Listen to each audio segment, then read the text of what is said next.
Kung bago ka pa lang sa ating channel, mag-subscribe na kayo at i-hit ang notification bell para lagi kang updated sa ating mga bagong content. Simulan na natin ang balitadyakan ngayon na.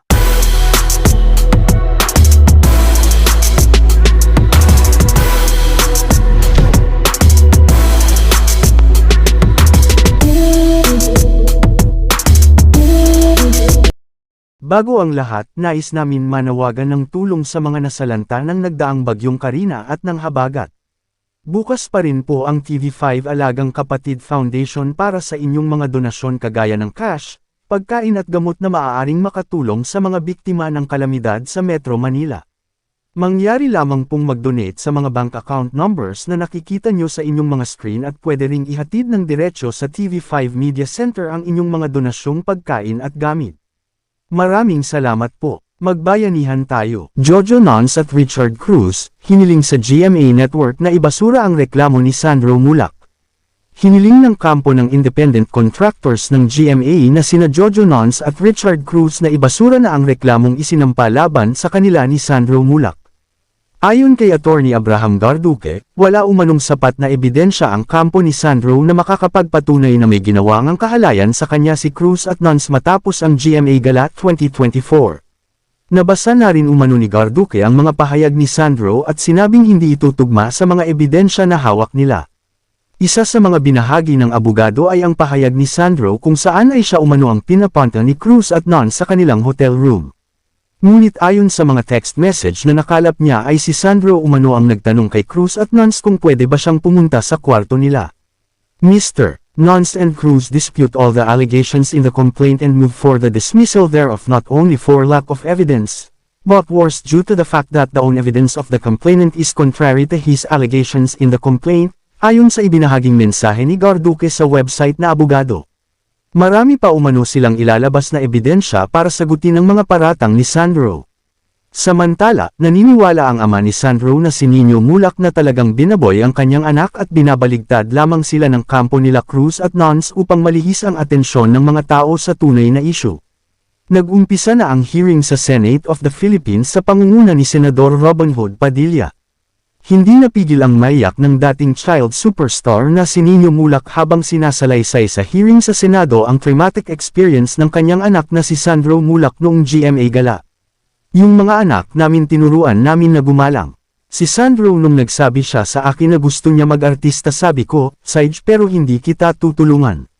Wala akong tinawagan na kahit sino man sa industriya, nalaman ko na lang nag-audition na siya. Nagulat na lang ako isang araw, sabi niya, panatanggap ako sa Sparkle. Kahit may kotse siya, kapag may taping siya, sumasabay siya sa service para walang special treatment. Ganon kababa yung loob ni Sandro. Kaya nasaktan ako nung kinuwento niya sa akin ang nangyari kasi para makita mo yung anak mo na nanginig at halos hindi mahawakan ang telepono niya nung kinukwento niya sa akin yung ginawa sa kanya. Lalo na si Jojo, katrabaho namin sa walang matigas na pulis sa matinik na misis, siya po yung hair writer namin doon at sobrang galang ko sa kanya. Sir Jojo, pangatawag ko sa kanya. Kaya hindi ko talaga matanggap na nagawa niya sa anak ko. Para sa akin, naniniwala akong napakalaki ng pananagutan ng pamunuan GMA Network sa gusot na ito at kung totoo mang kayo ay walang kinikilingan at walang pinuprotektahan, ay kayo na mismo ang mag-abla at magparusa sa dalawang independent contractors niyong bading. Hindi biro ang trauma na naranasan ng bata. Nakita kong lumaki si Sandro na carbon copy ng kanyang ama pero anong ginawa ng mga tauhan nyo? Binaboy nyo lang. Dapat kayo maparusahan. Sayang na lamang at wala si Tito Soto dyan sa Senado sana ay nagisa kayo kasama ni Attorney Maggie lalo na't alam ni Tita Senador na abogado rin siya ng mga halos-hos na may matinding kaso din. Huwag na kayong magtago sa batas at magpakita kayo sa Senado para di na lalong lumala ang problema nyo. Two-time Pinoy Olympic gold medalist Carlos Yulo, nagsalita sa kinasasangkutang isyu kasama ang kanyang inang si Mrs. Angelica Yulo.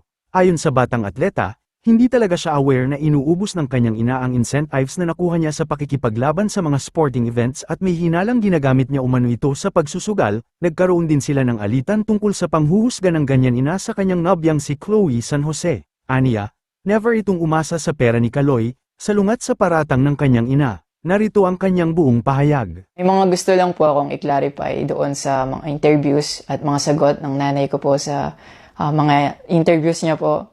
Unang-una po yung 70K na incentives po na sinasabi niya from World Championships 2021 po. Unang-una po 2022 po yun. At hindi lang po 70K yung na-receive ko po doon. Alam ko 6 digits po yun dahil dalawa po yung nakuha kong medalya. After nun, mga bandang December, umuwi ako sa Pilipinas. Nakikita kami ng mama ko. At hindi niya sa akin sinasabi na na-receive niya na pala yung incentives ko from World Championships. Hindi ko pa po malalaman na na-receive niya na po yung incentives ko kung hindi ko pa po hinanap. Never ko na po na-receive yung incentives ko po na yun. At never ko na rin naman po na hiningi yun sa kanila. Binigay ko na at wala na po yun sa akin. Ang sa akin lang naman, gusto ko malaman kung saan napunta yung incentives ko po na yun. Yung principle po kasi dito wala po sa liit o laki ng amount po na incentives po na ginalaw niya.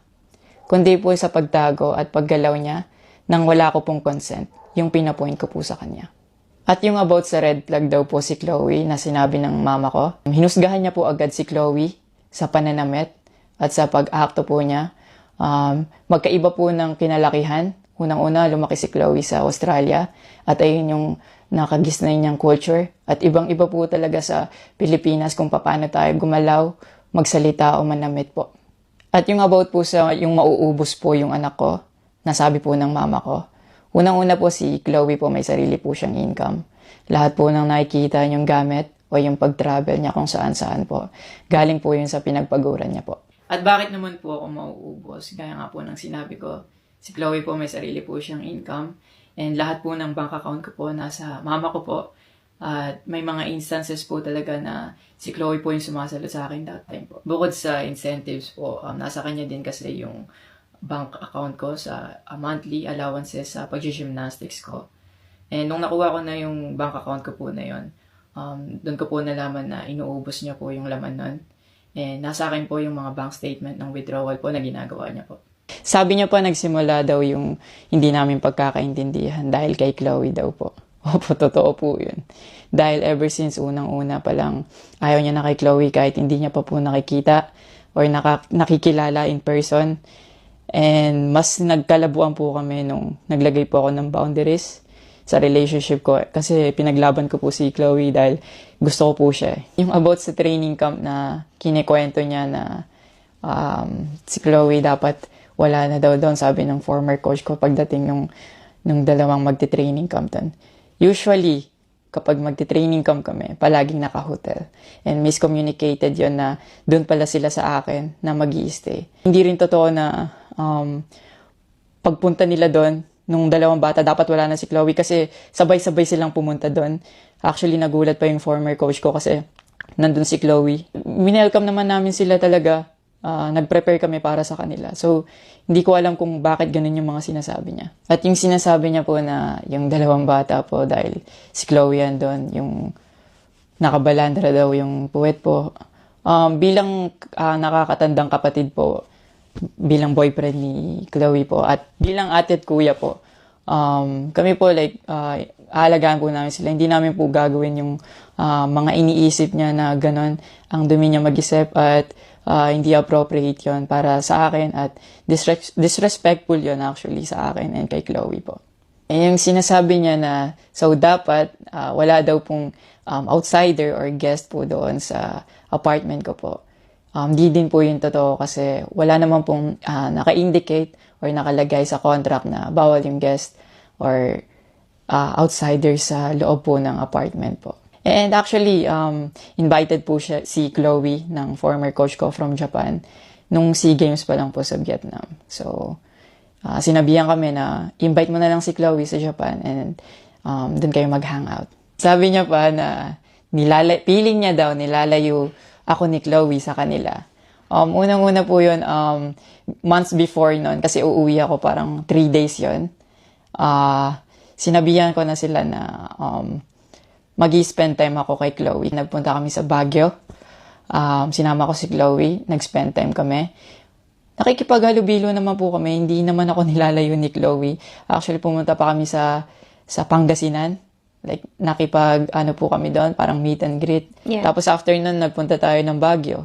And then, ikaw pa nga nag-aya na na yung sa bike. Yeah, Because nag-bike we didn't know tayo. what to do Yeah. after nung kumain, because they were like, oh, what do we do? I was like, oh, let's go sa Burnham Park. Yeah. So that we can take the little kids to go biking. Yeah. So I'll just attach a screenshot of me saying sorry at that time if they felt left out when we were all hanging out sa Baguio. So you guys can just pause and read. Actually, nagkita po yung mama ko and yung family ni Chloe twice po. And then, yun, nag-usap po sila. In the last resort, my family made a group chat Yeah. na kasama everybody involved because my family wanted to address kung ano yung issues ni Mamo towards me. Yeah, kasi marami na siyang pinopost eh. Yeah, madami na siyang pinopost. And even though my family knew na madami na siyang pinopost, my family still welcomed them, treated them with respect, and with no judgment na pinaringgan nila yung side ng mom mo, what she had to say about me and our relationship. And then, after the group chat, she left. Yeah. Your mom left. And wala siyang narinig anything from my family. May recent interview po kayo na kinakongratulate niyo po ako. Kung genuine po talaga kayo, maraming salamat po. Ina-acknowledge ko po yung pagka-congratulate niyo sa akin. Pero nagpa-flashback pa rin po talaga yung masasakit yung sinabi sa akin. At yung mga hindi niyo pag-wish well sa akin. Like, tumatatak po yan sa akin talaga. Ang message ko po sa inyo na mag-heal kayo, mag-move on. At napatawad ko na kayo long time ago po. Pinagpipray ko na maging safe kayo palagi at nasa maayos kayong kalagayan dyan lahat. Tigilan na po natin to at i-celebrate na lang po natin yung mga ginawa po ng paghihirap, pagsasakripisyo ng bawat atletang Pilipino dito sa Olympics. Para sa Kim, dapat itigil na muna ng kanyang nanay ang paglabas sa publiko dahil wala sa timing ang kanyang paglitaw sa media sa kalagitnaan ng tagumpay ni Kaloy at ng buong Pilipinas sa Olympics. Isa pa, maling-mali na hinugusgahan ng kanyang ina ang kanyang GF lalo na kung wala naman itong ginagawang masama. Sana naman ay magpatawaran na lamang ang mag-ina at matutong tanggapin ang taong piniling mahalin ni Kaloy. Yun lang naman ang sakin. Hayaan muna nating ipagbunyi ang pambihirang tagumpay ng ating mga atleta ngayong Olympics dahil bihira lang sa buhay natin na makita tayong may nakakuha ng 2 gintong medalya para sa Pilipinas. Mag-move on na tayong lahat.